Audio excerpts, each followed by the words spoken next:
too. It's always hard to know since a lot of these heroes are just going to be insta-banned as well. Absolutely. Are we going to be going into the MD2l League Season 16? We have WoT Associates International Foundation United versus the TT Project. All right, I'm here with Ozone here. We're going to be going into the first bans. We do have the Ebola Spirit with the TA and the Clockwork. How do you feel about these? Yeah, I'm not sure why they banned the Ebola Spirit. There must be a specialist on the other team. TA is definitely Chev targeted. He's been spamming that hero. He's quite good at it as well. And Jamie, also known as Bot Health, Haiku Metallian Prick, is also very skilled with the Clockwork. So these bans are pretty standard against Waifu. Only 10 seconds. Nice, gotcha. Okay. Yeah, absolutely. And I see a lot of TA banned in my other games as well, and I haven't seen it be played yet, which I'm a little nervous about. Maybe they'll be able to pick it up. They do ban the Weaver, like you were talking about earlier, or that first pick Weaver. So 5 seconds remain. Maybe they're listening to the stream. yeah, right.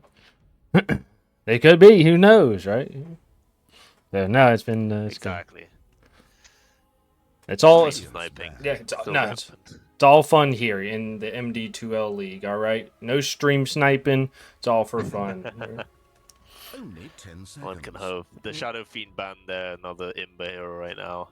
Seems to win most laning stages automatically. Especially the magical build has been propping up a lot.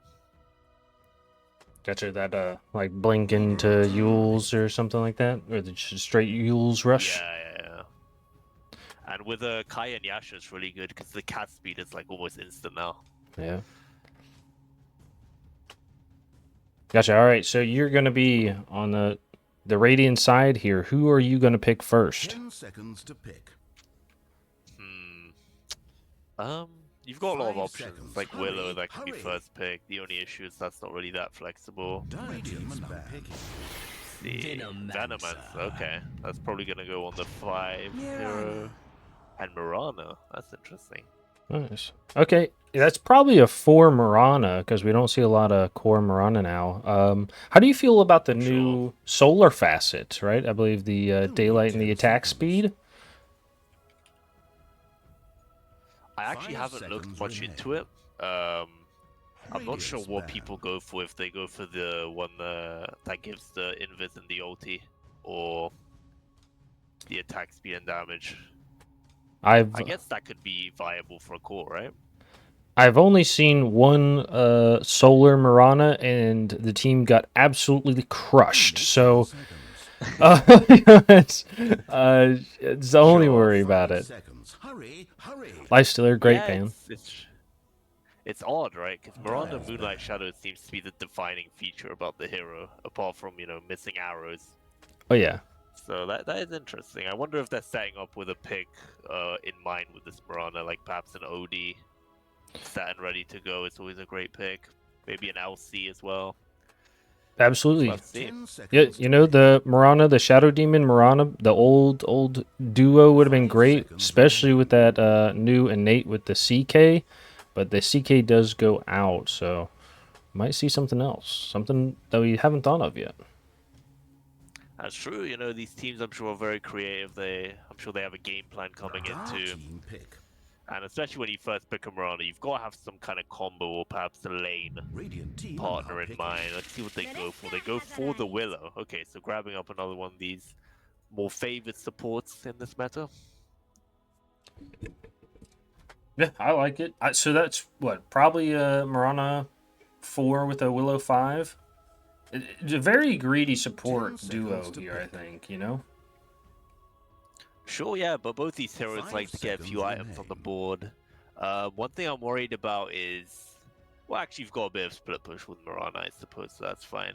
It's also a bit of an innate sort of combo with the fact that Willow can root into Mirana stuns. But yeah, it's an interesting support duo, especially into the Veno. Both these heroes might struggle in terms of the mobility against it, but we'll see. I was going to bring that up. The Venomancer, you're going to want to dispel or something, and neither one of these heroes have it. Is that going to be a worry in the lane? Yeah, for sure. I mean, Venom might definitely get an upper hand. I'd say Willow would probably lane into it better out of these two heroes. Radiant But I team guess pick. later in the game, Rana In can the build a spirit. Greaves, Willow can maybe build a Lotus or something like that to make it a bit more manageable. And we see the Ember Spirit picked up. Okay. Now, do you think this Obviously, is none a? of these heroes have instant stun. Do you think this is a flex Ember? This could be a 4 or a mid Ember. What do you Only think? 10 seconds. Or do you think they're gonna run it straight to the mid?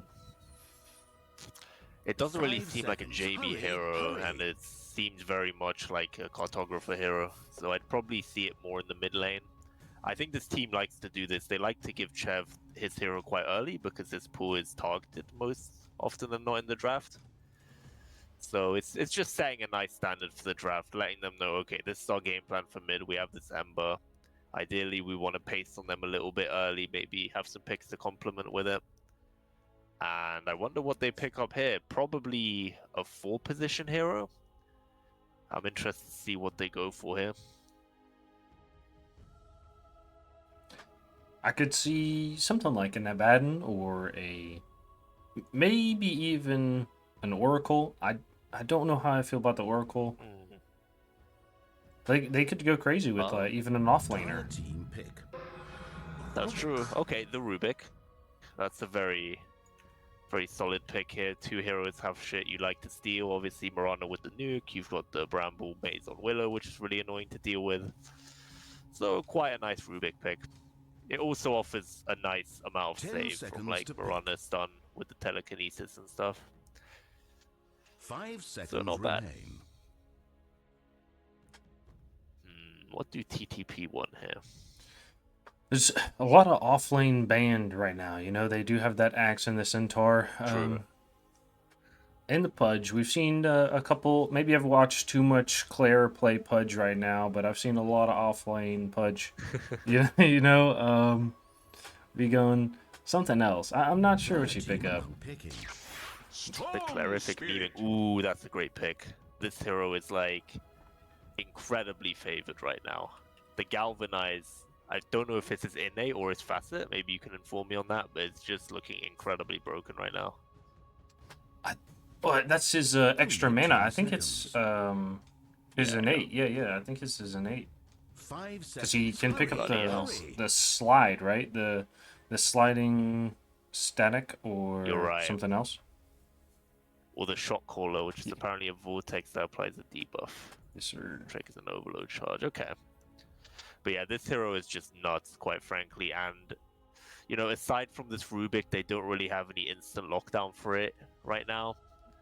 So they should probably look to address that moving forward in the draft.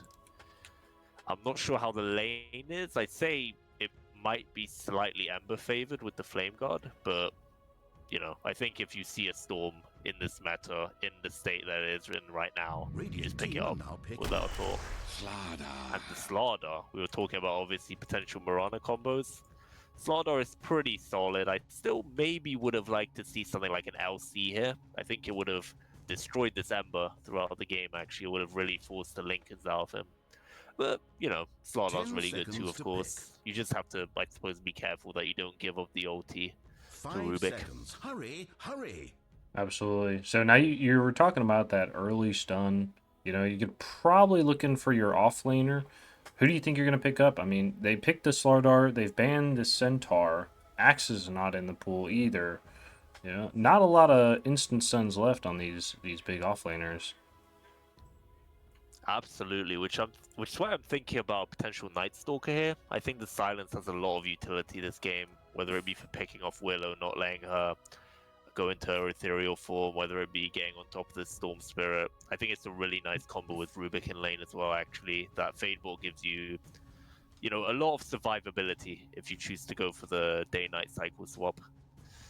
Radiant. So that would be a potential pick for me. Let's see what they go for. Wraith King. That's probably the carry pickup here. I think it's a good Wraith King pick, but I'm not sure how strong the hero has been in this meta. Have you been able to watch any Wraith King games recently since the nerfs? Not in the last Only 10 week and a half since the last update. 5 And seconds remain. the only worry about it is we talk about that instant stun, and that's that skull is not an instant stun on that Storm Spirit, so it might be a bit of a worry. Absolutely. I think the second worry we got. What are you gonna say? Oh no, sorry.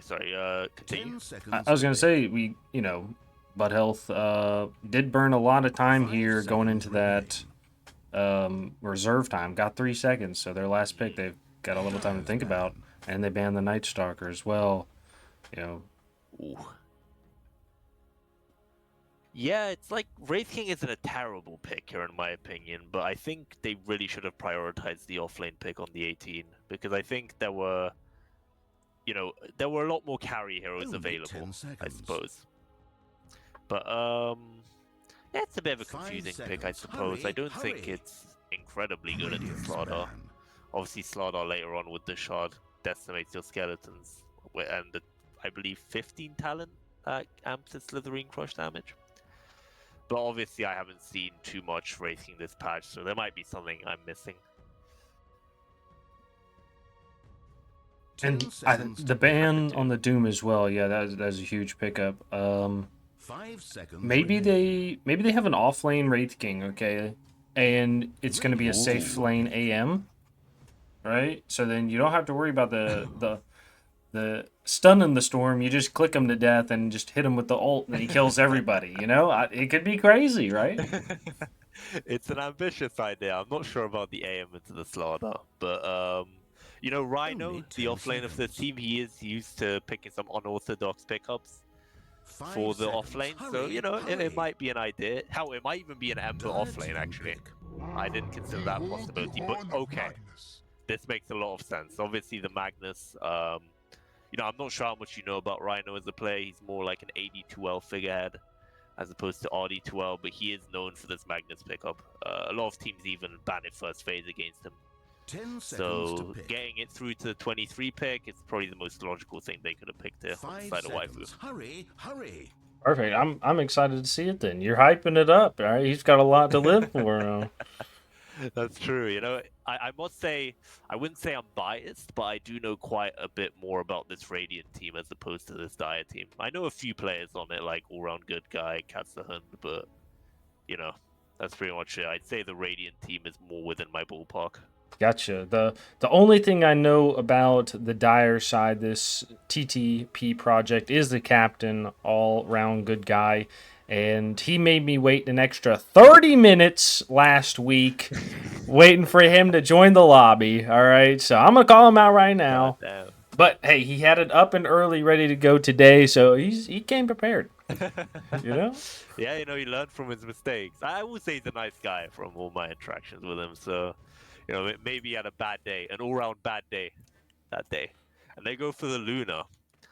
Okay, I was thinking the Juggernaut would have been a nice pick. This Luna is a bit more of an abstract pick. I'm not sure what the thought process is here. Maybe the damage reduction against the Wraith King could be quite good. Wait, whoa. Am I seeing that right? Reverse polarity picked up on the Magnus. If that's what Rhino chooses to go for, this will become a very interesting game. I'm not sure if you've seen this facet in action. This is going to be my first Magnus game, actually. All right, okay, that makes sense. Not the most common pickup. Oh no, okay. Ooh. He does change it to run through. That's why I presumed he would go for. Because RRP for me is just madness. Like I cannot see a world in which that facet is preferred to regular reverse polarity. It's the only reason I could see it is about a week ago I saw in an 82L game Spirit Breaker had the move facet with the Hurricane Pike, and he would ult people and then Hurricane Pike them back to his team, and they would just shoot across the map because of the facet. So I could only assume they're gonna ult with the Spirit Breaker and then RRP, and just the enemy team just goes flying across somewhere. So that is an interesting synergy, I must admit. Just sending people all the way back, and then you have a skewer as well. Yeah. Just send them halfway across the map. But yeah, well, what draft would you say you prefer here? I'd say my opinion would be that it's pretty balanced. I think both teams have potential strengths, but I see this storm as being not mitigated enough. Savor it.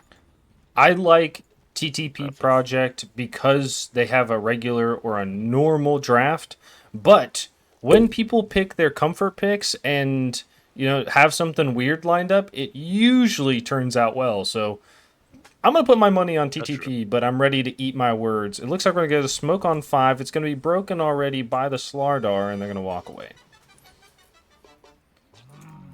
Yeah, just a few weird things. Jamie doesn't seem to have any tangos with him. Not sure why. Maybe he's holding out to see how much regen he needs for the lane.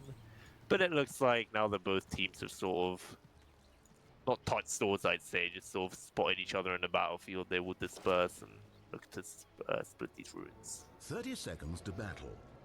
Unfortunate. I love a first, big fight at the rune spot. I hate these 2-2. I want to see some action. Absolutely. Maybe TP thought, they have a Veno, they have a Magnus with Shockwave. It might be difficult to contest them in a rune fight, but still, as you say, it's very mundane. At the end of the day. Death, death, death, death, death, death, death. Nice. 2 for 2. Perfect. Let's see it. Is this a carry Magnus? No. Oh, he's gonna come to the portal. Okay, all right. That's right. Yeah. Hey, I was thinking something crazy was happening. I already called the off-lane Wraith King. You never know. Crazy lane swap to start the day. Let's see. What lane could be interesting? Mirana Luna. I was actually thinking they were going to pair up this Mirana with the Slardar and then have the Willow just bedlam the Slardar later, but they choose to go for this particular lane configuration. I think bottom lane is going to be very killable. They have the slow from the Venom, which is going to go out on to the Dark Willow. Dark Willow is going to throw the Brambles, and they do have the stun from the Slardar if they want to use it just in case, but they're going to walk away. Now, what I like to do for every cast, we introduce everybody so you know who's playing and you know who to cheer for. As casters, we don't cheer for anybody except for who gets those courier kills. We love to see them. So if you want to be on the big screen, get those courier kills, and I will cheer for you. In the bottom lane, we do have Shimurai playing the Wraith King on what? Artificial intelligence, famine information. Yeah, a second in this position is going to be the Pause 5 Venomancer, played by Purple Mudkip. In the mid lane, we do have Chev on that Ember Spirit. And in the top lane, we have Jamie playing in the Rubik. And a last but not least, Magnus playing by the Rhino. You want to introduce the Dire team, or should I do that as well? Yeah, sounds good. You know, we got a Luna with Luna Orbit. Played by all-round good guy. There is actually a first blood there by Jamie. We missed out on that. Jamie might get traded hit. All-round good guy doesn't need trading. Both heroes remain on quite low HP. I'll finish the introduction. We got Telia on the Mirana, Good Stuff on the Slardar, Skinny Bear on the Stone Spear, and Katsahun on the Willow. Perfect. Big fights everywhere. The only people who aren't really doing anything is in the mid lane, which I'm not surprised about. I think they might get like 2 or 3 on these position 4s and start rotating, and then it'll get exciting. Unfortunately, you haven't seen Chev play. There is a bit of a meme surrounding this guy that he stayed in the lane for the full 12 minutes. So we'll see if he diversifies his play style here. But you know, I doubt it. Very much doubt it. Perfect. All right. I'm happy to be proved wrong. Oh, Rhino gets his Q1 to Luna. Do a little bit of damage there. Can throw the Bulgarian out. Trying to right click him down. Is he going to go down? He does. They're going to try to trade with the Mirana. The right clicks onto the Rhino, but he does go down. That Magnus not able to get away. Rubik's going to be going for the healing boots. How do you feel about this? I like the mana boots specifically, but I'm not sure if you're a support player. Yeah, I am actually. Same here, I usually go the mana boots on Rubik. You do like the extra mana sustain. He is actually getting gone on here. Nice arrow from Telia. Round good guy might chase. He needs to beam up soon. Jamie does get traded. And let's see, Rhino did deal some damage on Mirana, but did end up having to back away due to lack of spells. Yeah, I would usually go Arcane Boots, and it looks like he is actually queuing them up now. I wonder if that's I doubt he's gonna buy 2 sets of boots. 1 boot for each foot. You never know. Oh, he breaks it. Okay, he breaks it. He breaks it. All right, he disassembles. Nice. Wait, is he gonna? Wait, is he gonna reassemble to get the healing in the lane and then disassemble whenever he can? Oh my God, it's genius. A big brain move. I actually haven't seen that before. That's Jamie is a mastermind, but that's crazy. Yeah, that's. It seems like a bit of wasted gold to me, but I do like the innovation. yeah. Hey, you know he's probably gonna use that wind lace later for Yules or something, and that ring and regen will always be helpful, most likely. So it'll be all right. Yeah, and it's only 175 gold at the end of the day, right? So, oh, it could actually build into Greaves now that I think about it. So, yeah, not bad. You know he's getting something. I'm excited with it. Let's see what transpires. Absolutely. Gonna go to the mid lane. There's, not a lot of hitting going back and forth, but, some last hitting is doing just fine. They're both about the same and have about the same amount of denies. Gonna go back top and they get another kill. We might as well just stay in this top lane. It is just a brawl. The bottom lane, I think nobody's really injured. They just say, hey, let's leave you alone. Yeah, absolutely. Just the typical Magnus Rubik experience, just telekinesis into skew. It's gonna be the name of the game. That Luna will have to find a way to adapt. If I was this Moran, I'd probably start stacking camps early. Absolutely. I think so. And even if the Luna can't take it, you do have that Storm Spirit, which will be able to go burst him down just in case. Getting gone on here. Nice. Slardar with a stun. The right click from the Dark Willow is going to take it down with a big crit from the Wraith King. Is not going to get it because Eat the Lotus. Going to be going on. The Wraith King does have a stun queued up, but not going to be able to land it. Going to go back top. We see a lot of damage going on to the Magnus.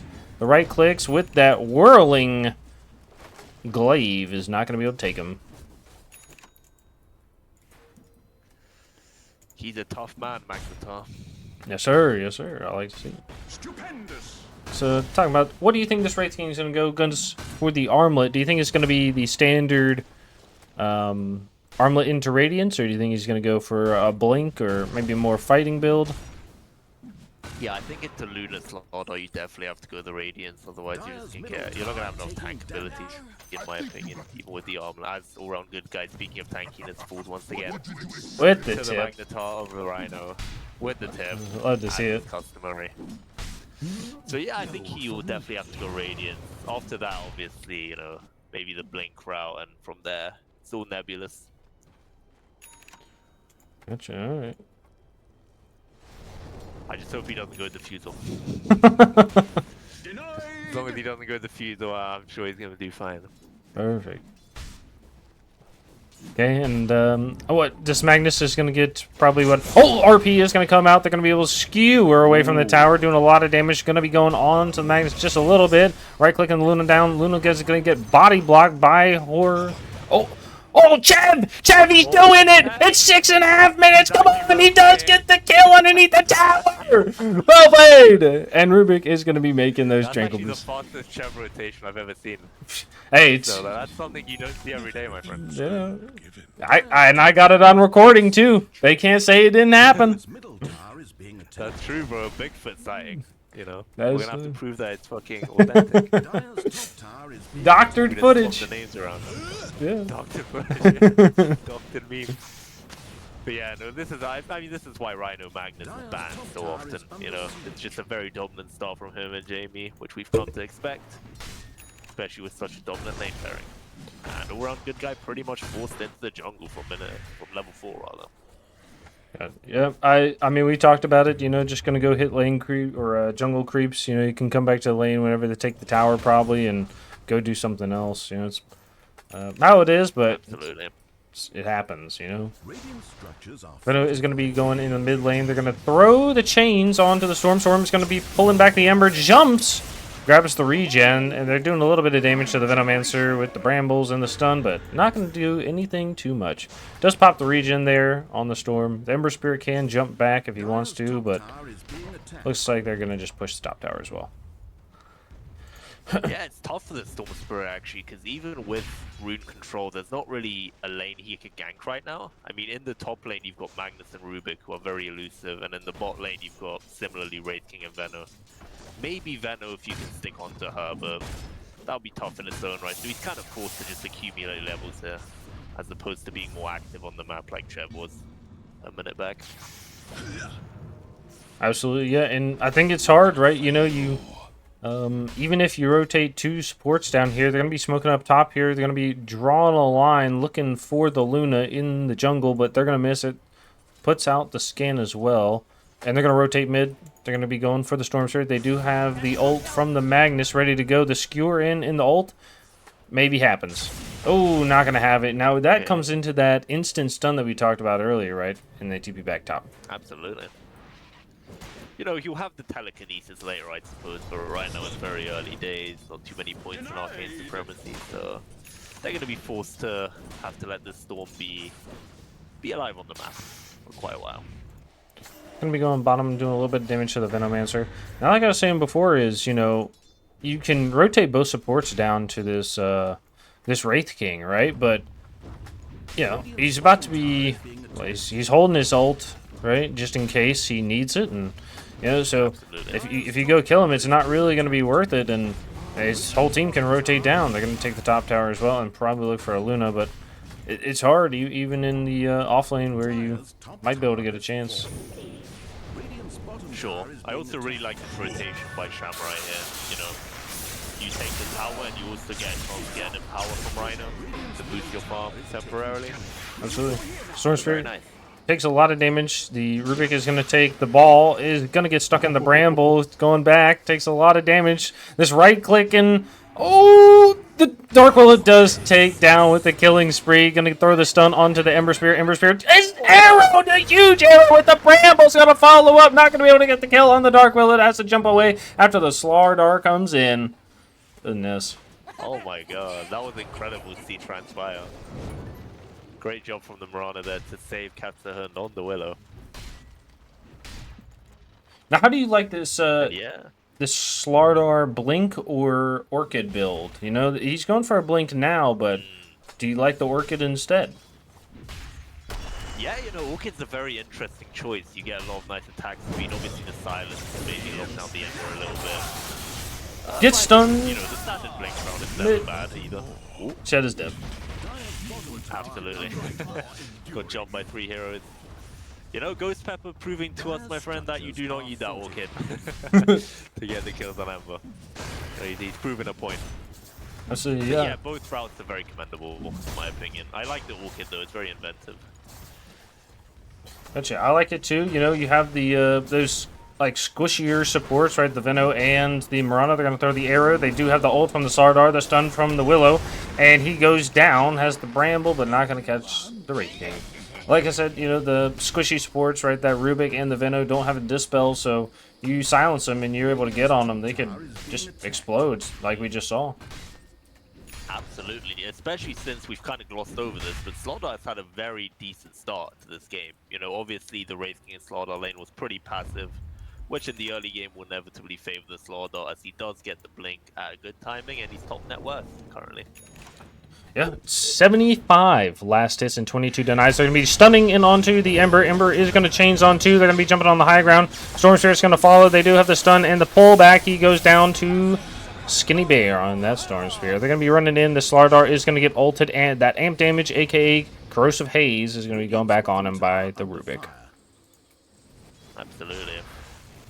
I mean, I think we can see why this Storm Spirit hero is getting so favored currently, and why it's such a surprise that he got through so late in this drafting stage. Like, 7 Galvanized charges at 12 minutes, already giving you 2 extra mana regen. And then you get a Kai on top of that, you get even more mana regen items, so you build naturally a Storm. This guy will just be zipping across the map with impunity. Absolutely, you know. Makes me a little jealous, you know. 8 mana regen right now. As a support, I've never seen that number. You know what I mean? It's so... Jamie definitely has them with his Tranquil Boot build-up. That's another thing entirely. Alright, it looks like Right? Magnus come down, has the blink, and Goes for the skewer, has the brambles that goes out. They're going to be turning back around and walking away. Jamie did pick up the corrosive haze. This can provide a lot of good vision for them, for the Magnus. Does have that blink picked up as well. See if they can make good use of it. Sardar goes in, is going to get the stun onto the Magnus. Magnus is going to get jumped by the Storm Spirit. The big fear is going to come out, but it's not going to matter. They're going to throw the arrow, going to go past everybody. The fear comes out by the Rubik, gets on 3, but the Storm does jump him and kill him with that double kill. Ooh. Oof. Yeah, I don't know how you feel. I really don't like that from the side of Waifu. It felt like they came into that with a plan to initiate with the Magnus on top of the Rubik Corrosive Haze. But they just stuck around too long. They let TTP gather their troops, and you know they just got initiated upon. And once your Magnus dies with OP active, you don't really have a way to get back into these fights. Yeah, absolutely. You know, and I think what we see here is the Storm Spirit is being able to rotate, but because Chev did rotate earlier, he's got to extend his mid duration by, I think, another 4 minutes, you know? So we're not going to see him leave until the 16-minute mark, and it might be a little late. Absolutely. You know, he has to build up the tenacity to leave the lane again. A very timid creature by nature, this Chef Easy. Now, what we haven't talked about is the solar flare facet from the Marana. We were talking about it. Mix it up here. Do you think it's going to pay off? God. I don't think we've seen it yet, but I'm excited to. You know, I'm not sure. Wait, so just so I'm clear, this is global, right? It applies globally. Yes. Like Moonlight Shadow. Mm-hmm. Okay, so and the rates are percentages, I presume, because it'd be very bad if it gave plus 10 damage. I mean, I don't know if I see the viability, and I'm sorry, because Jamie just gets gone on there, but allies only get 50% of the bonus, so realistically you're only getting, what, 10% attack speed and damage increase? Yep. I don't know about that. Yeah, well, compared to Global Invis. You know, it's... Well, we'll see what happens here, you know. You gotta maybe it's the daytime vision bonus, right? You know, I don't know. Maybe that's the difference here, but I'm not sure. We do have a very deep Ember Spirit coming from the back line. Does go on the Marana, but not gonna hit the chains. They throw out the arrow, gonna miss, and I think everybody's just gonna walk away. It's kind of crazy positioning. Oh, absolutely. You know, these are crazy positions from the Radiant heroes, but at the end of the day, gotta find creative ways to farm when you're a bit behind in the early game. Chev will Remnant away, just clear these camps with some level of efficiency.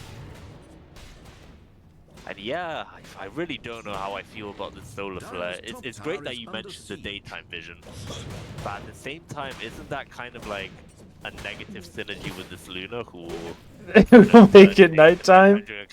Yeah, you know. And what, they last about the same amount of time, right? 18 seconds, and it'll turn it to night for 10 seconds, I believe. Yeah, 10 seconds. Like it's going to be rough, but that's okay. I know they have a plan here. The Ember Spirit is going to be picking up the Mage Slayer. What do you know, I think this is a decent item, especially against the Storm Spirit. Yeah, absolutely. I mean, it's a very classic item for Ember. I think ever since the last, or the previous big patch, I should say. Because obviously you get a lot of active magic resistance with the Flame God. And aside from that, as you can say, of course, it's great against the Storm Spirit to reduce the magic damage, also reduces the Eclipse damage. So just in general, a pretty natural pickup for the Ember Spirit. Perfect. You have a Wraith King Radiance coming out, like we said, so probably not going to watch him for a little bit. We do have a smoke up onto 3 in the Dire Jungle right now by the Radiant. Going to be going a little aggressive. Did they see this smoke, maybe? Magnus is going to join. It looks like they want to choose RP. I believe this was the Magnus circling everybody on the other side of the map. Sometimes it's hard to tell with these colors because... or the Embers, you know, and the Marana share the same color, so but they're gonna be fighting this tower. Couldn't be going on the Rubik. They missed the stun, and they're able to steal the stun and blink away. Oh Lord, that's rough. They take. Would prefer to have the first. Oh, they go on Wraith King. All right, we're gonna see the Solar Flare comes out. They're going on the Wraith King. Wraith King does have the life, but he's gonna be fine. They do throw the Venom ult onto the Storm Spirit. Okay, the Solar Dart is going to be going on the backside here. Going to get jumped by the Magnus. Magnus does have the Scourge. Going to try to get it out. Did stop the first one. The Bedlam does go down. They throw the RP. Pushes him back. The stun goes down on both supports. And they're going to jump in with the Storm Spirit. Going to do a lot of damage. They're going to kill one Wraith King. Going to go for a Ember Spirit. Going for a second Wraith King with the big ult from the Luna. It's going to get eaten by the creeps a little bit. And the Wraith King does go down. So it's going to be a 3-for-1 trade right now with that Storm Spirit barely living with, what, 60 HP. Pinging out the total damage he took. Sheesh. That was an insane amount of Bedlam damage, actually. Just looking at Slardar emanating with that circle around him. Just completely slicing and dicing the Ember Spirit. That was crazy to see. But yeah, unlucky that Storm Spirit, of course, didn't end up going down. Well, I should say unlucky for Waifu, very lucky for TTP. He was pretty low mana as well, but, you know. Once again, TTP just showing their superiority in these team fights, focusing the Magnetar at the beginning of every fight, making sure he's locked down, and, you know, also Ember Spirit getting chained down quite effectively as well. Very well played from TTP. Those two things, and they also staggered the Solar Flare and the Luna ult. You know, we'll point that out there. We were talking about it, and they were able to, you know, come in with one, end one, and start the other. So... That's true, you know, so they're not stacking these unsynergistic abilities. Very commendable. It's like they're playing like a team. I'm glad to see it. You know? So, Magnus is going to be... I'm starting to wonder if this Solar Flare wasn't like a mid-flick or something. Or is it the default factor? I think Moonlight Shadow would be the default. I think it is, but hey, maybe they had a plan, all right? You know, they're thinking about it. Magnus is going to be going for the Horn Toss. We do have a smoke on the 3 in the bottom lane. How do you feel about this Horn Toss Ags build? Is it an average Magnus game right now?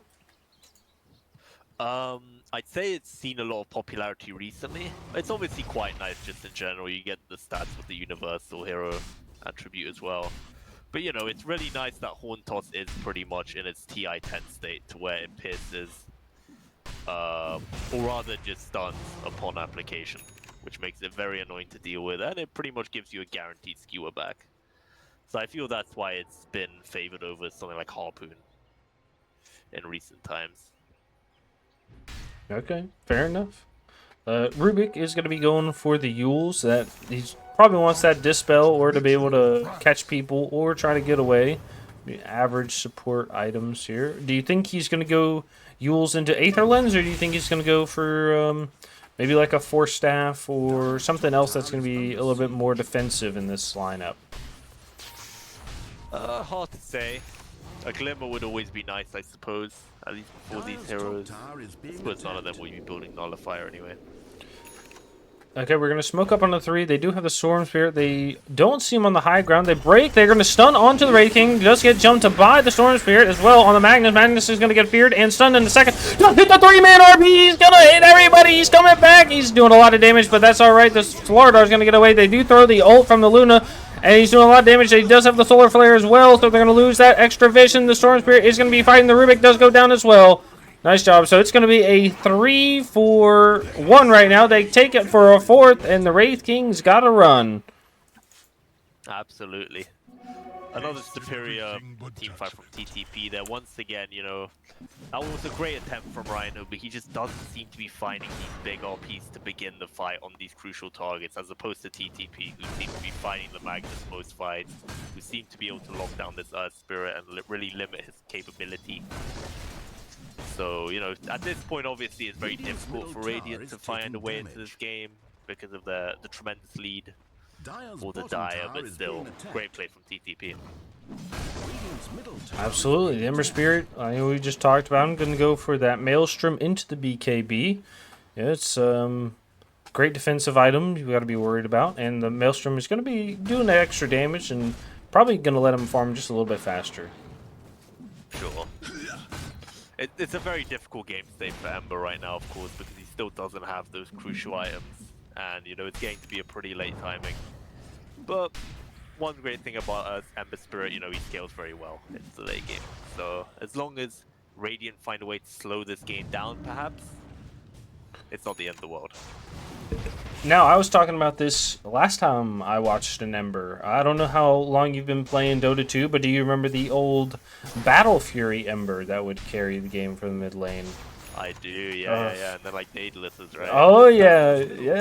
You know, if they could bring it back, would you want to watch it? I loved some Battle Fury Ember, you know? You know, I always think of that fucking... I don't remember what tournament this was. I think it was a major, not TI, when Eternal Envy played the carry Ember. And just completely carried the game with that build. Oh, yeah. So yeah, you know, it would definitely bring back the memories, but at the same time, if I recall, it was pretty cancer.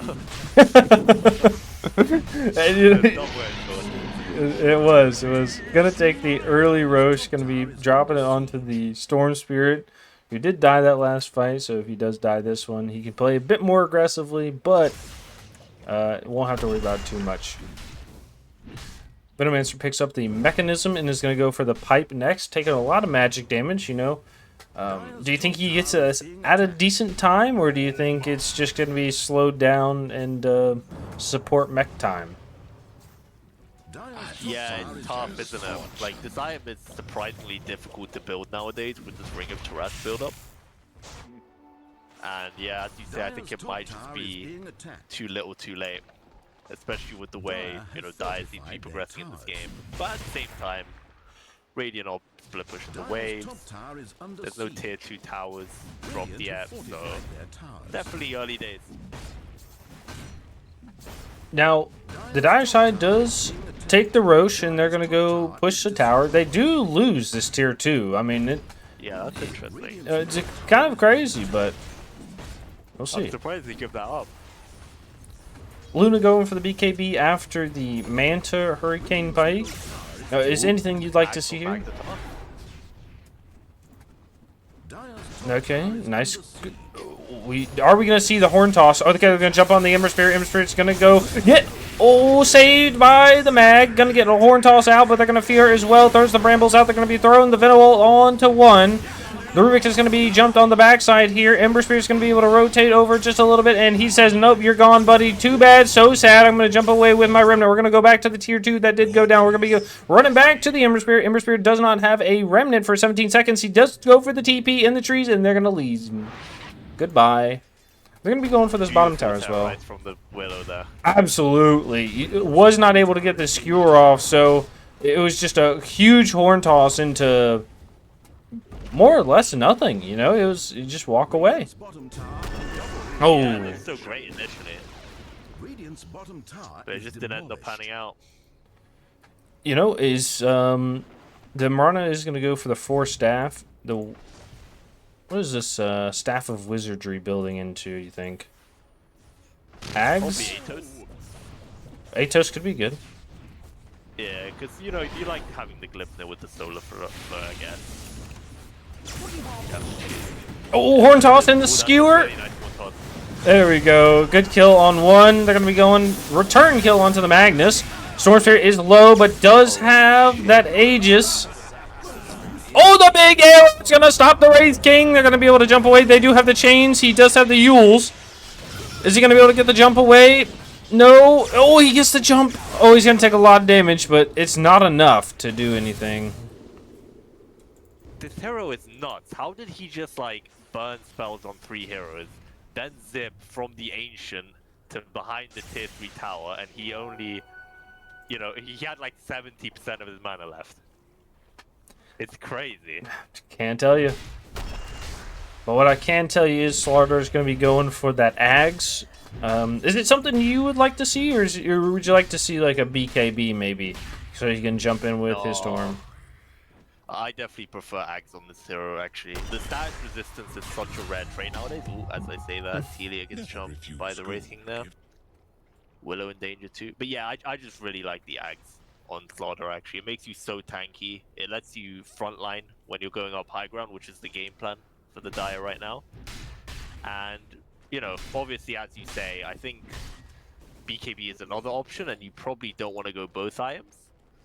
But in this game, you know, you have to play into the RP anyway. You have to play into the Venom ult anyway. I suppose having the status resist and the HP regen will be much more comfortable than just having that debuff immunity.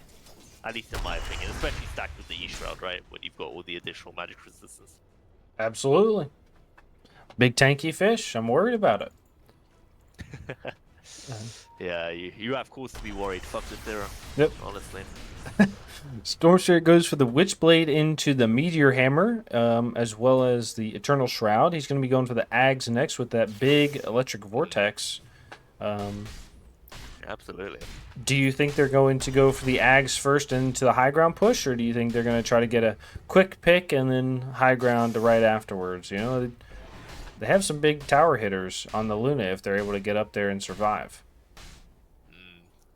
It's difficult to say. They might opt to wait for the Roche first, and in the process, of course, farm these items like the Ags, like you mentioned. But, you know, you can never tell with these teams, right? And especially we're in a state of Dota 2 where it's quite difficult to ascertain what is the right play. Whether it is to go up the high ground, which is usually very difficult, or whether it is to, you know, farm the map with the risk that the other team could farm and maybe hit their timing. I don't know, but I guess we'll see. Gotcha. And last but not least, it's going to be that Dark Willow going for the Yules into the... I believe this is an Aether Lens. Do you think this is going to be a scaling Dark Willow? Do you think she's going to be going for the Ags soon? Or do you think she's going to go still for more support items like the drums maybe and something like that? Yeah, I think with the Aether build-up, you're basically saying that you want to end the game relatively quickly. In the sense that, you know, these aren't scaling items per se, they're mostly just to be a bit more annoying when you're on that base ground trying to go up the high ground. So we'll probably, if this game ends very soon, it's probably a very nice way to end it. Ooh, Mirana actually almost got sliced and diced there. Yeah, the Mirana and the Willow is very, very low as well. Had that 200 HP, but has that double heal and Shadow Realm now, right? Absolutely. Also got the Tranquils, which always help. Let's see. I do find it absolutely hilarious that Storm Spirit buys Meteor Hammer just as a passive item now. You know, that and if you get the chance, you might be able to even drop it on a tower. You're talking about how that it was hard to get uphill. They're going to be looking on the Storm. They're going to see him, but I think he's going to walk away. It's, you know, talk about the high ground, and you know, rather than just throwing the Luna up there to get skewered, maybe send the Storm Spirit up there to get skewered instead, right? True. I guess it's also, I wonder what the channel time will be like, because I guess you can combo it with the Aghanim's Electric Vortex as well, in an ideal scenario. That would be crazy. You know? Yeah. Now, can you cast Meteor Hammer? Can you channel two spells at the same time? Look at how invulnerable Dire's towers theoretically, no. Okay, so because I know you can ball lightning and cast spells and items when you drive by. So I was thinking maybe the Storm Spirit jumps in, casts the Meteor Hammer kind of like a phoenix on the tower, and then as he's jumping back out, and it lands and he's already 1,000 units away, right? But maybe they're not going to be able to do that. Just Meteor Hammer and then zip away. Yeah, oh yeah. I think TPs work differently in that sense. There are a lot of spells which you can obviously TP while in the progress of, like Sunray on Phoenix to get out of the map. Looks like they're going to trade this tier 2 for a tier 2. Do you think this is going to be better for TTP or WoT? This trade right now for tier 2. I do like how Waifu do find ways to split the map and play on the most defensive side. So Shamra is actually going to jump in by the storm. Going to fall very low immediately. Venomance is going to fall. Ooh. They do have that solar flare as well. That sword is doing a lot of damage, and you know his increased vision, and they're going to be doing a lot of attack speed, right? All increased by 64, and goes down on to the Rubik. Magnus is Slava's going to be upset about that one. He was so close. I saw his cudgel just touching him there, and not able to touch him enough, unfortunately. Absolutely. But you know, I presume he can be happy with the way this game is going in general. So I think he'll learn to forgive himself. Absolutely, I think so too. You know, he's playing a great game. You know, still in the top 5 net worth as an offlaner, and you know, just running around the map, slamming your little big body on people, and you're just gonna beat them to death. Right? That last fight, you know, the Venomancer couldn't do anything against it. He just got, you know, stunned up, amp damage, and beat down. Absolutely. Yeah, it's a very troublesome game state for Radiant right now. I do like how they are obviously splitting the map and finding creative ways to get farm. You know, moving as somewhat of a unit.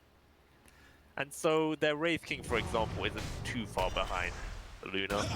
The only issue is, of course, that Emperor and Magnus have to find exceedingly creative ways to get some farm, which means that they are slightly behind at this stage. Yep.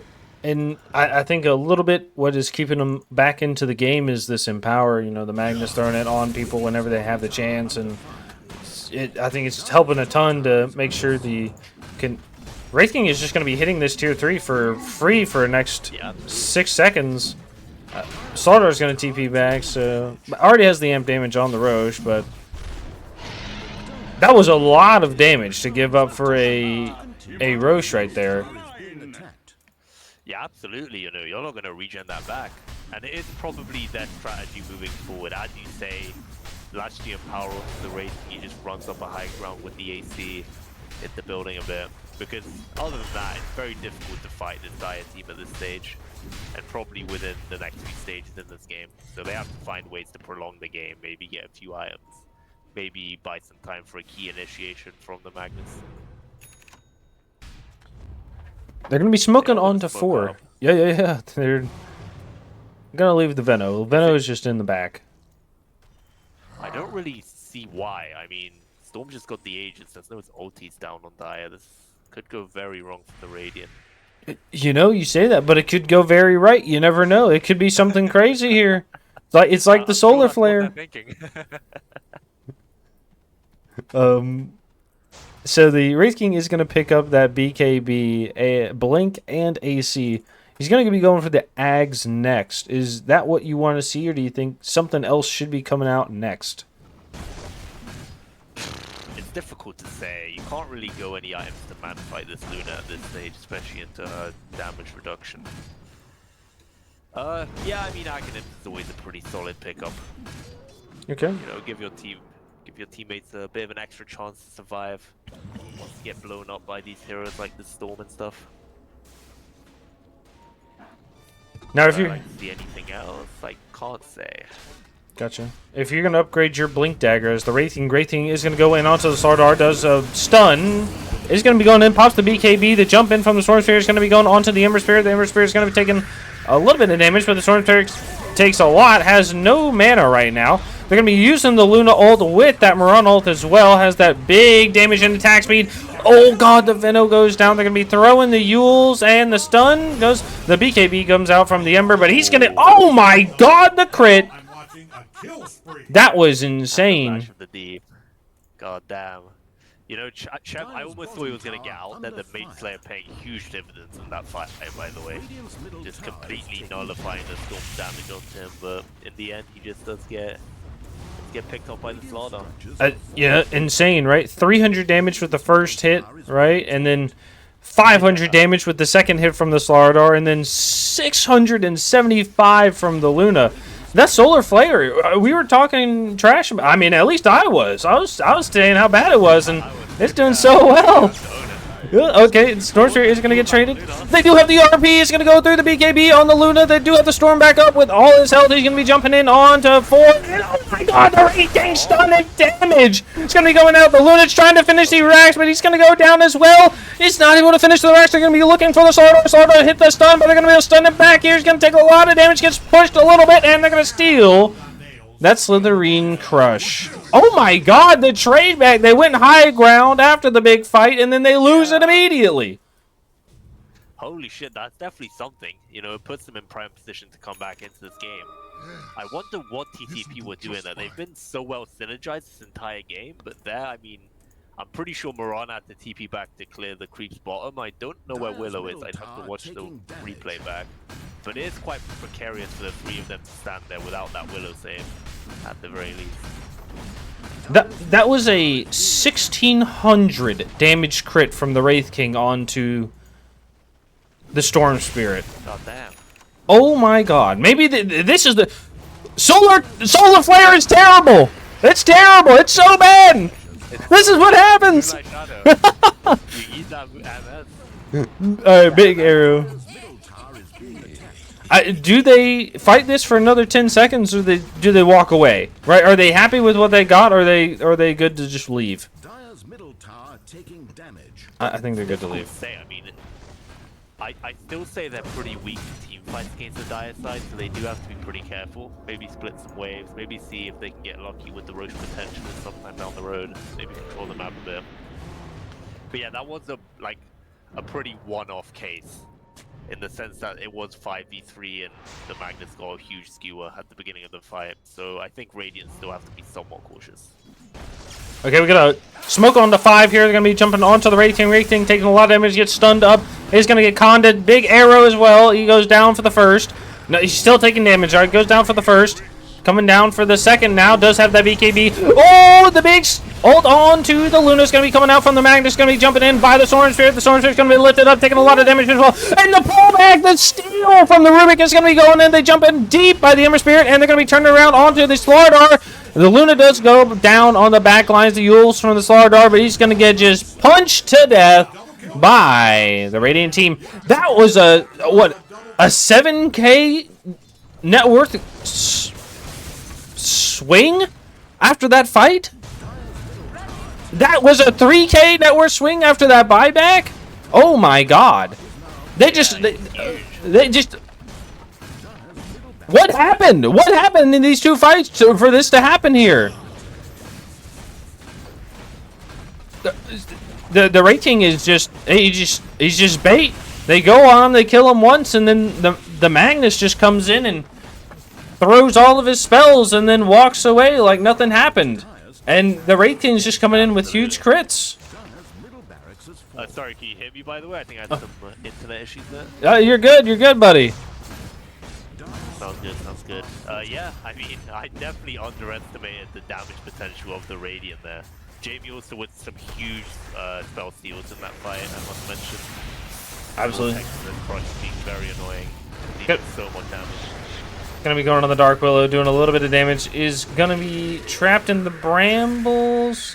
Nope, the Storm Spirit's gonna jump in, goes on to the Ember Spirit. Ember Spirit's gonna try to get away. The big arrow does go on to the Venomance. Venomance are taking a lot of damage with that counter from the Luna. Luna is gonna be here. The Wraith King does have his ult. They want to try to fight into the Slardar. Slardar is gonna be getting the Yules off. They do get the pullback as the Rubik and the big crits are gonna go down onto the Slardar. And the Storm Spirit's going to go down. Okay, the Luna is going to be throwing the ult. Going to get one here, and it's going to fight out. The Wraith King gets him as well, but he dies. Wraith King comes back, does have the big fight. He says, all right, let's go do this. The stun onto the Magnus, and the burn down onto the Mirana.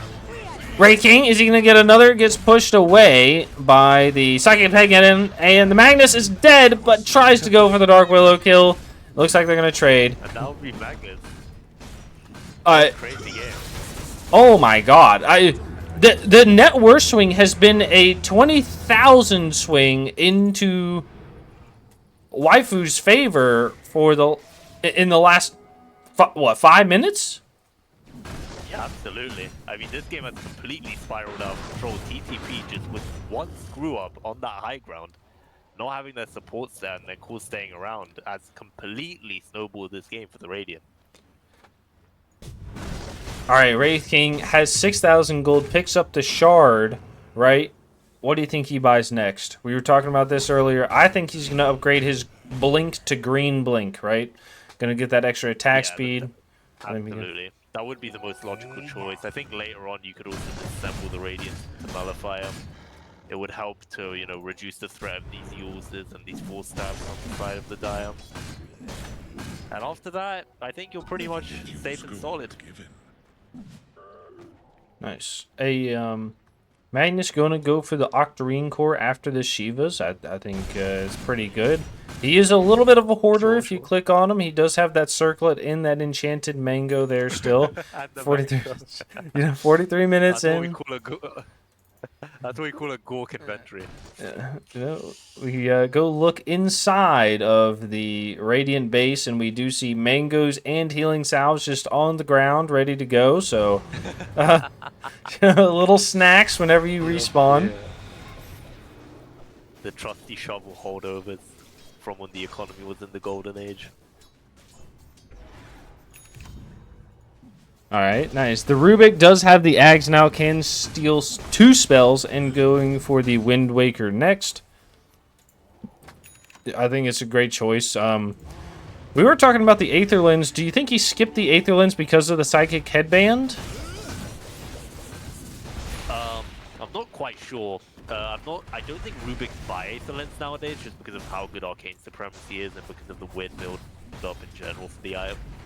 But obviously the Psychic Headband is a huge plus, and might have dissuaded him from buying it later on. Gotcha, they're going to be going on to the Slardar. After he jumped in, the Big Fury is going to go out onto Wraith King. Ember Spirit is here, going to get the Otos, going to get Hexed. Who has the Hex? This is going to be the Mirana. They jump in onto the Rubik on the backside here. He is probably going to go down, has the stun it's going to land onto. Does not have the Wind Waker yet, does have the Blink. Oh, they have the stolen Solar Flare, and the Wraith King's going to be going in, trying to do a bit of damage here. They do throw the Gleipnir onto the Dark Willow. Dark Willow does hit the Yules. They're going to be going on the Wraith King with the Slardar. Venomancer is going to die. It does have that Wraith form. The BKB Luna is going to be fighting with her ult here. It's going to take a lot of damage on the creeps. Ember Spirit's going to be here. The Big Orb, he's going to go on it too. They're going to be doing a lot of damage. Okay, and the Magnus immediately turns around and dies. The Ember Spirit's doing he's going to die as well. They're going to be going down. The Ember Spirit doesn't die yet. Is still alive. Okay, he's dead. Slardar is going to buy back as well as the Dark Willow. The Rubik is dead as well. They jump in with the Ember Spirit, going to take down another. Oh boy.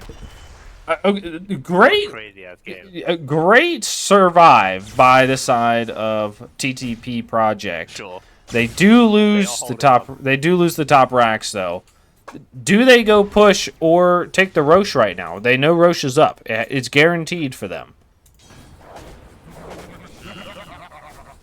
I guess they almost certainly should wait for heroes to be up. Even if you give TTP a Roche at this stage, it won't be that big of a deal. I mean, they are playing into Magnus.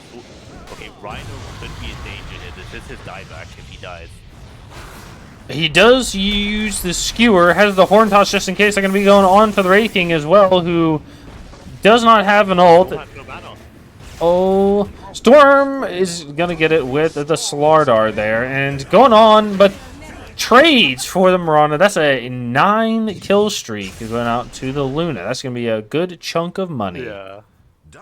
Just a bit of trolling coming in from Waifu. The buyback from Magnetar into the instant dieback. Shamrai dying for the first time in a while as well. Absolutely. I think if you're TTP Project, I think you run the Luna and the Slardar top, pick up the Ags, and I think you throw the Ags on the Luna, and you can throw her Eclipse on the Storm Spirit who jumps. What do you think? Ooh.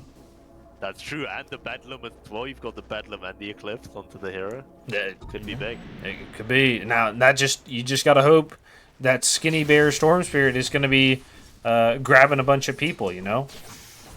Absolutely. Either that, or you're gonna be using 3 ults on a Rubik.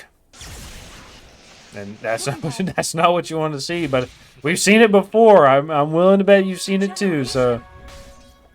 Absolutely. I mean, Jamie's been so impactful in this game. I'm just no surprise that they're trying to get him out of the fight early, and yet they're still not really succeeding. This Yules into this Blink setup. He always seems to steal the Slitherine punch to secure his escapes as well. Really well played by Jamie, and quite frankly, the rest of Radiant. They've done an incredible job to get back into this game. Yeah. They're, you said they were playing like a group, and they started to, just get the farm out, and they're able to take it well. The Ember Spirit is going to be going for the Octarine core. Do you think they're planning on taking the Roche here so they can give the Ags on to the Ember? So you can have that. That's what... It's great that you mentioned that. For some reason, it didn't occur to me. But yeah, I was about to say it. I don't know if... Because Chev is obviously much more of an expert on this hero than I am. But getting the Octarine without the Ags tad sheepish. But I guess they are awaiting the Ags from the Roche, as you say. And at that point, they will have an Ags and an Octree on the Ember. It's always a bonus. Nice. And this Venomancer is going to have the pipe with the Greaves and the Yules. Going to be going for the Wind Waker. You know, he's finding that gold around the map. You know, even if it is between the couch cushions, he's really getting his items up. You know, where's he finding it? Absolutely. I mean, Modkip is doing really well in this game to get some items on her. Obviously had a bit of a rough start where it was difficult to see the impact of the Veno hero. But these last few fights, I mean, the Noxious Blade has just been so annoying. So haphazard in the Dire team. Alright, Luna does have buyback available, but we do... now, we did see the Luna did drop the Mask of Madness to buy the Butterfly earlier when everybody was dead. Do you think they sell the Butterfly and pick up this Moon Shard to be able to fight, or do you think they keep the buyback? Nah. Okay. This Butterfly is like super necessary. I feel like in that last fight, the main reason Luna was able to survive for so long was the Moonglave's combo with the evasion. They don't really have any MKBs or evasion pits on the side of Radiant to deal with it either. So this Butterfly is quite vital. Jump in from the Magnus is going to be going on to just one. They take him out. The Slardar is going to be going on the backside onto the Venomancer. Venomancer is going to try to stay alive. Does have the Yules to lift away from the Rubik's and keep him alive. Jumping in onto the Magnus with the Storm Spirit. And they're going to do a little bit of damage. They do have the Solar Flare. Yep, and the buyback on the Mirana is going to pop that Solar Flare. Doing a lot of damage with this Luna here. Now the Wraith King does have a refresher with that third life going to be coming in. They do a lot of damage to this Slardar. Slardar is going to get pushed back with the skewer. They're going to be walking to the low ground. The jump in from the Rubik is going to be going on. They're trying to get away with that Luna BKB. They do have the ult just in case they want to use it, but the Storm Spirit's going to jump on the Ember. Ember Spirit's going to go down to the right clicks of the Luna and those big beams. Does have the ult still. Is he going to use it? No, he's going to drop and pick up the buyback, but they're going to finish right now. That's it, right? You're not going to have time to use it. You should have used it earlier. Come on. Oh, they're trying their best here, but the Luna is going to go down, and the steal from that big Rubik. Well played. WoT Associates International Foundation United in game number 1. Let's get into game number 2. I'd love to see it.